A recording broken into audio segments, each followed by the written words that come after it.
नमस्कार दोस्तों, मैं आज उस महान सम्राट अशोक के बारे में बताने जा रहा हूं, जो हमें अशोक चिन्ह के माध्यम से ज्ञात होता रहता है।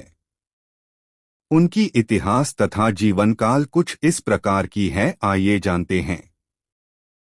चक्रवर्ती अशोक सम्राट बिंदुसार तथा रानी धर्मा का पुत्र था। लंका की परंपरा में बिंदुसार की 16 पटरानियों और 101 पुत्रों का उल्लेख है। पुत्रों में केवल 3 के नामोल्लेख हैं। वे हैं सुसीम, जो सबसे बड़ा था, अशोक और तिष्य। तिष्य अशोक का सहोदर भाई और सबसे छोटा था। एक दिन धर्मा को स्वप्न आया कि उसका बेटा एक बहुत बड़ा सम्राट बनेगा। उसके बाद उसे राजा बिंदुसार ने अपनी रानी बना लिया। चूंकि धर्मा क्षत्रिय कुल से नहीं थी, अतः उसको कोई विशेष स्थान राजकुल में प्राप्त नहीं था। अशोक के कई सौतेले भाई बहनें थे। बचपन में उनमें कड़ी प्रतिस्पर्धा रहती थी। अशोक के बारे में कहा जाता है कि वो बचपन से सैन्य गतिविधियों में प्रवीण था। अशोक का ज्येष्ठ भाई सुशीम उस समय तक्षशिला का प्रांतपाल था। तक्षशिला में भारतीय यूनानी मूल के बहुत लोग रहते थे। इससे वह क्षेत्र विद्रोह के लिए उपयुक्त था। सुशीम के अकुशल प्रशासन के कारण भी उस क्षेत्र में विद्रोह पनप उठा। राजा बिंदुसार ने सुशीम के कहने पर राजकुमार अशोक को विद्रोह के दमन के लिए वहां भेजा। अशोक के आने की खबर सुनकर ही विद्रोहियों ने उपद्रव खत्म कर दिया और विद्रोह बिना किसी युद्ध के खत्म हो गया। हालांकि यहाँ पर विद्रोह एक बार फिर अशोक के शासनकाल में हुआ था, पर इस बार उसे बलपूर्वक कुचल दिया गया। अशोक की इस प्रसिद्धि से उसके भाई सुशीम को सिंहासन न मिलने का संकट बढ़ गया। उसने सम्राट बिंदुसार को कहकर अशोक को निर्वास में डाल दिया। अशोक कलिंग चला गया। वहां उसे मत्स्य कुमारी कौरवकी से प्रेम हो गया। वर्तमान में मिले साक्ष्यों के अनुसार बाद में अशोक ने उसे तीसरी या दूसरी रानी बनाया था। इसी बीच उज्जैन में विद्रोह हो गया। अशोक को सम्राट बिंदुसार ने निर्वासन से बुलाया और विद्रोह को दबाने के लिए भेज दिया। हालांकि उसके सेनापतियों ने विद्रोह को दबा दिया, पर उसकी पहचान गुप्त ही रखी गई, क्योंकि मौर्यों द्वारा फैलाए गए गुप्तचर जाल से उसके बारे में पता चलने के बाद उसके भाई सुशीम द्वारा उसे मरवाए जाने का भय था। वह बौद्ध सन्यासियों के साथ रहा था। इसी समय उसे बौद्ध विधि विधानों तथा शिक्षाओं का पता चला था। यहाँ पर एक सुंदरी थी जिसका नाम देवी था। उससे अशोक को प्रेम हो गया। स्वस्थ होने के बाद अशोक ने उससे विवाह कर लिया। कुछ वर्षों के बाद सुशीम से तंग आ चुके लोगों ने अशोक को राजसिंहासन हथिया लेने के लिए प्रोत्साहित किया, क्योंकि सम्राट बिंदुसार वृद्ध तथा रुग्ण हो चले थे। जब वह आश्रम में थे, तब उनको समाचार मिला कि उनकी मां को उनके सौतेले भाइयों ने मार डाला। तब उन्होंने राजभवन में जाकर अपने सारे सौतेले भाइयों की हत्या कर दी और सम्राट बने। और सत्ता संभालते ही अशोक ने पूर्व तथा पश्चिम दोनों दिशा में अपना साम्राज्य फैलाना प्रारंभ किया। उसने आधुनिक असम से ईरान की सीमा तक साम्राज्य केवल 8 वर्षों में विस्तृत कर लिया। अशोक के अभिलेखों के अनुसार मौर्य साम्राज्य प्रांतों में विभाजित था। मौर्यकाल में सबसे बड़ी प्रशासनिक इकाई प्रांत हुआ करता था। अशोक ने विशाल मौर्य साम्राज्य को प्रशासन की सुविधा के लिए अनेक प्रांत में बांट दिया था। अशोक के समय में 5 प्रांत हुआ करता था। प्रांत और उनकी राजधानियां। प्रांत राजधानी उत्तराप्थ तक्षशिलावंती, राष्ट्र उज्जैनिकलिंग प्रांत तोसली, दक्षिणापथ सुवर्णगिर, प्राशिया प्राथी, पूर्वी प्रदेश पाटलिपुत्र। कलिंग की लड़ाई यहीं से शुरू होती है। ये बहुत ही भयानक लड़ाई थी। चक्रवर्ती सम्राट अशोक ने अपने राज्याभिषेक के 8वें वर्ष 261 पू में कलिंग पर आक्रमण किया था। आंतरिक अशांति से निपटने के बाद 269 ईपू में उनका विधिवत राज्याभिषेक हुआ। 13वें शिलालेख के अनुसार कलिंग युद्ध में 1,50,000 व्यक्ति बंदी बनाकर निर्वासित कर दिए गए। 1 लाख लोगों की हत्या कर दी गई। 1.5 लाख लोगों घायल हुए। सम्राट अशोक ने भारी नरसंहार को अपनी आंखों से देखा। उपगुपत बौद्ध भिक्षुक से उपाय पूछा। इससे द्रवित होकर सम्राट अशोक ने शांति, सामाजिक प्रगति तथा धार्मिक प्रचार किया।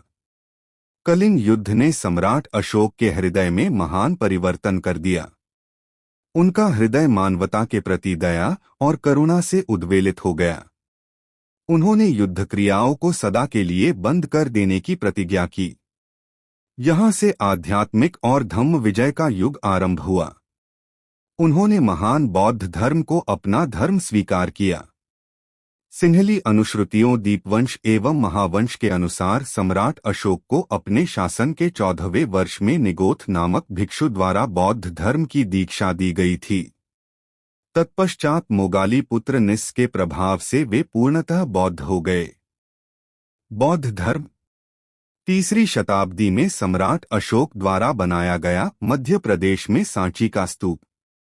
कलिंग युद्ध में हुई क्षति तथा नरसंहार से उनका मन युद्ध से उब गया और वह अपने कृत्य को लेकर व्यथित हो उठे। इसी शोक से उबरने के लिए वह बुद्ध के उपदेशों के करीब आते गए और अंत में उन्होंने बौद्ध धर्म स्वीकार कर लिया। बौद्ध धर्म स्वीकारने के बाद उन्होंने उसे अपने जीवन में उतारने का प्रयास भी किया। उन्होंने शिकार तथा पशुहत्या करना छोड़ दिया। उन्होंने सभी संप्रदायों के सन्यासियों को खुलकर दान देना भी आरंभ किया और जनकल्याण के लिए उन्होंने चिकित्सालय, पाठशाला तथा सड़कों आदि का निर्माण करवाया। उन्होंने बौद्ध धर्म के प्रचार के लिए धर्म प्रचारकों को नेपाल, श्रीलंका, अफगानिस्तान, सीरिया, मिस्र तथा यूनान भी भेजा। इसी कार्य के लिए उसने अपने पुत्र एवं पुत्री को भी यात्राओं पर भेजा था। अशोक के धर्म प्रचारकों में सबसे अधिक सफलता उसके पुत्र महेंद्र को मिली। महेंद्र ने श्रीलंका के राजा तिस को बौद्ध धर्म में दीक्षित किया और तिस ने बौद्ध धर्म को अपना राजधर्म बना लिया और अशोक से प्रेरित होकर उसने स्वयं को देवनामप्रिय की उपाधि दी। अशोक के शासनकाल में ही पाटलिपुत्र में तृतीय बौद्ध संगीति का आयोजन किया गया, जिसकी अध्यक्षता मोगाली पुत्र तिष्या ने की। यहीं अभिधम्म पिटक की रचना भी हुई और बौद्ध भिक्षु विभिन्न देशों में भेजे गए, जिनमें अशोक के पुत्र महेंद्र एवं पुत्री संघमित्रा भी सम्मिलित थे, जिन्हें श्रीलंका भेजा गया। अशोक ने बौद्ध धर्म को अपना लिया और साम्राज्य के सभी साधनों को जनता के कल्याण हेतु लगा दिया।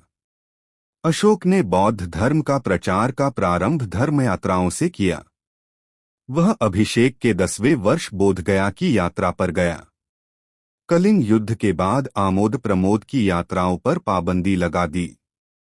अपने अभिषेक 20वें वर्ष में लुम्बिनी ग्राम की यात्रा की।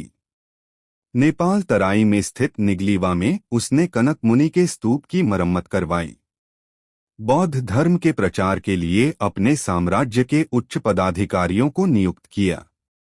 स्तंभ लेख 3 और 7 के अनुसार उसने व्युष्ट, रज्जुक, प्रादेशिक तथा युक्त नामक पदाधिकारियों को जनता के बीच जाकर धर्म प्रचार करने और उपदेश देने का आदेश दिया। अशोक अहिंसा, शांति तथा लोक कल्याणकारी नीतियों के विश्वविख्यात तथा अतुलनीय सम्राट हैं।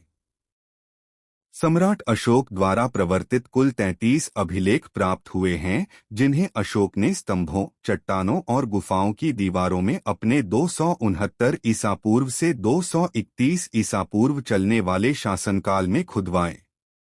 ये आधुनिक बांग्लादेश, भारत, अफगानिस्तान, पाकिस्तान और नेपाल में जगह जगह पर मिलते हैं और बौद्ध धर्म के अस्तित्व के सबसे प्राचीन प्रमाणों में से हैं। इन शिलालेखों के अनुसार अशोक के बौद्ध धर्म फैलाने के प्रयास भूमध्य सागर के क्षेत्र तक सक्रिय थे और सम्राट मिस्र और यूनान तक की राजनैतिक परिस्थितियों से भलीभांति परिचित थे। इनमें बौद्ध धर्म की बारीकियों पर जोर कम और मनुष्यों को आदर्श जीवन जीने की सीखें अधिक मिलती हैं। अशोक ने लगभग 36 वर्षों तक शासन किया, जिसके बाद लगभग 232 ईसा पूर्व में उसकी मृत्यु हुई। उसके कई संतान तथा पत्नियां थीं, पर उनके बारे में अधिक पता नहीं है। उसके पुत्र महेंद्र तथा पुत्री संघमित्रा ने बौद्ध धर्म के प्रचार में योगदान दिया। अशोक की मृत्यु के बाद मौर्य राजवंश लगभग 50 वर्षों तक चला। जैसे कि मगध तथा भारतीय उपमहाद्वीप में कई जगहों पर उसके अवशेष मिले हैं। पटना, पाटलिपुत्र के पास कुम्हरार में अशोककालीन अवशेष मिले हैं। लुम्बिनी में भी अशोक स्तंभ देखा जा सकता है। कर्नाटक के कई स्थानों पर उसके धर्मोपदेशों के शिलोत्कीर्ण अभिलेख मिले हैं। मगध साम्राज्य के महान मौर्य सम्राट अशोक की मृत्यु 237 से 236 ईपू में लगभग हुई थी। अशोक के उपरांत अगले 5 दशक तक उनके निर्बल उत्तराधिकारी शासन संचालित करते रहे। जैन, बौद्ध तथा हिंदू ग्रंथों में अशोक के उत्तराधिकारियों के शासन के बारे में परस्पर विरोधी विचार पाए जाते हैं। पुराणों में अशोक के बाद 9 या 10 शासकों की चर्चा है, जबकि दिव्यादान के अनुसार 6 शासकों ने अशोक के बाद शासन किया। अशोक की मृत्यु के बाद मौर्य साम्राज्य पश्चिमी और पूर्वी भाग में बंट गया। पश्चिमी भाग पर कुणाल शासन करता था, जबकि पूर्वी भाग पर संप्रति का शासन था। लेकिन 180 ईपू तक पश्चिमी भाग पर बैक्ट्रिया यूनानी का पूर्ण अधिकार हो गया था। पूर्वी भाग पर बृहद्रथ का राज्य था। वह मौर्य वंश का अंतिम शासक है। सम्राट अशोक अपने समय के महान सम्राट थे। इसके बाद हम आपको अगले भाग में कलिंग युद्ध की पूरी जानकारी बताएंगे। इसी तरह के जानकारी व इतिहास के बारे में जानने के लिए हमारे channel all time video creative को सब्सक्राइब करना ना भूलें। धन्यवाद।